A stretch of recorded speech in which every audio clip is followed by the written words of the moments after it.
welcome to Radio Sensation. I'm your host, Dan.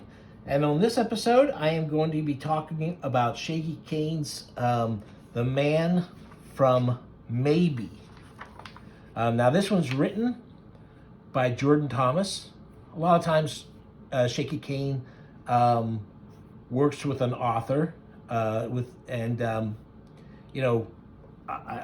generally buying it because of Shaky Kane.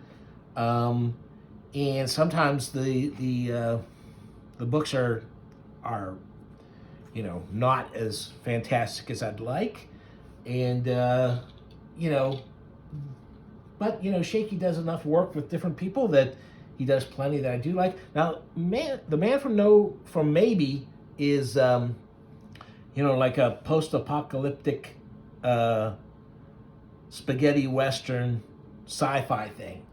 And now it's a limited series. I think it's probably going to be 4 issues. He just finished up Weird Work with this same author, which was another 4-issue run. This is a great book so far. I'm really loving it. Like I said, it's Man from Maybe. It's kind of like a take off one like a Clint Eastwood type character, Mad Max type character. There's also that Korean film, The Man from Nowhere. Is that what it's called? They might have been thinking of that a little bit, but this is more inspired by end of the world stuff and spaghetti western type of things, and it's a lot of fun. Again, I'll try not to spoil too much of this. Here you see a spaceship falling to the ground, and here comes someone to investigate on a little moon-type buggy. And these aliens come out to investigate. They find a container that is cracked open during this crash, and stuff is leaking out. This guy makes the mistake, I think people just about had a fit whenever in one of the last Alien movies, not the very last one, but one of them, a guy reaches out to touch something and get something all over him. And it's true. You don't know what something is, don't reach out for it. But anyway, so they don't even have their helmets on as they're investigating. And this goo jumps out at him and goes down his throat. And it has basically possessed him, and he kills his traveling partner. And then we switch to the Old West type scenario. And there's some shenanigans there. You see him thundering up. Guy gets his foot blown off and his hand. Then we get a little bit of the backstory. And this guy is kind of like a would-be leader, controller of the population here. And he has an interest in what's going on here. And you see the different gangs. These guys are riding vehicles that have imitation horse heads on them. So there is a lot of stuff going on here. But again, I don't want to give too much away. But it's got Shaky Kane's usual, he doesn't do a ton of details, but he's really good at picking out what to do, what he can do, and what he can leave out. And I find his characters, they're terrific characters. They're cartoony, but they're fun. I think it's a pretty old-fashioned, but really great, and great storytelling. And, that's a very Moebius type of background there. Something like you see out of heavy metal. And you can see there's a big, there's that horrible crate being drug around. You can see there's a lot of characters being introduced here, and some of them don't last that long. And there's the possessed lizard killing some people. There's a little creature that gets possessed. So at the time I'm making this, there's been a second issue. More aliens have come to find out what's happened with their comrades. And they admit that this creature was on their planet, and they realized they couldn't destroy.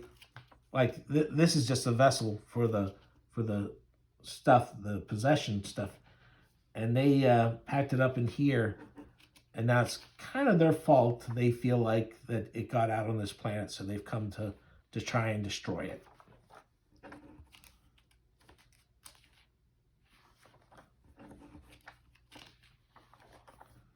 So, like I said, it doesn't say one of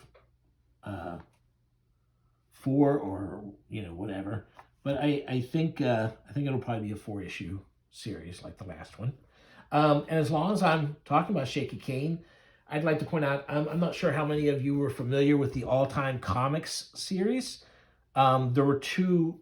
I don't know. There was a group of them that were published by Fantagraphics, these all-time comics things, and then there was a second group of them published by, in comic form, by Floating World. And now Floating World did a collection. This is the stuff that was originally printed by Fantagraphics, collected in one, and then there's a second volume that collects the later ones. I really like the first volume a lot more than the second volume.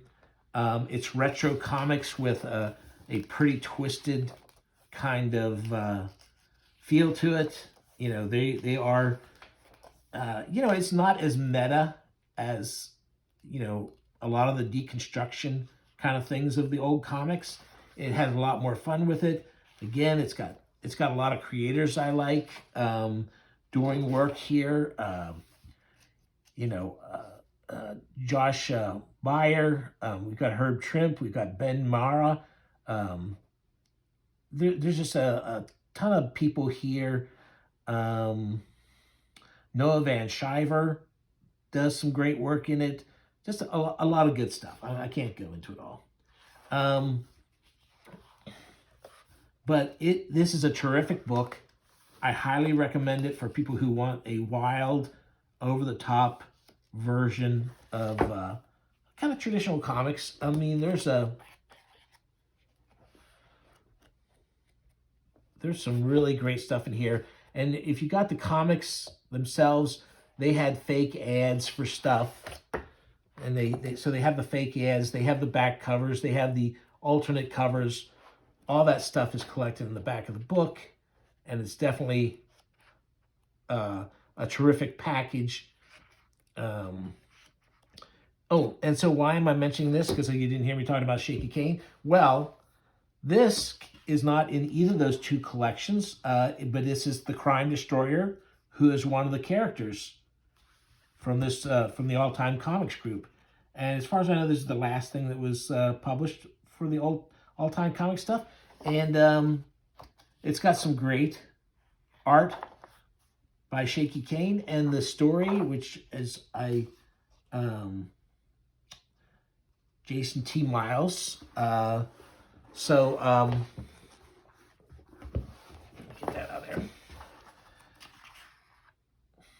And it's really well written. Again, it captures what I liked best about that first issue, because it feels at once like an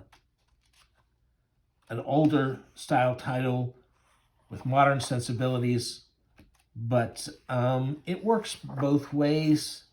Really well done. So like I said, here's Shaky's newest. check out Crime Destroyer, which is part of the All Time Comics. I highly recommend this first book of All Time Comics and this Shaky Kane one. All right, that's all for now, folks.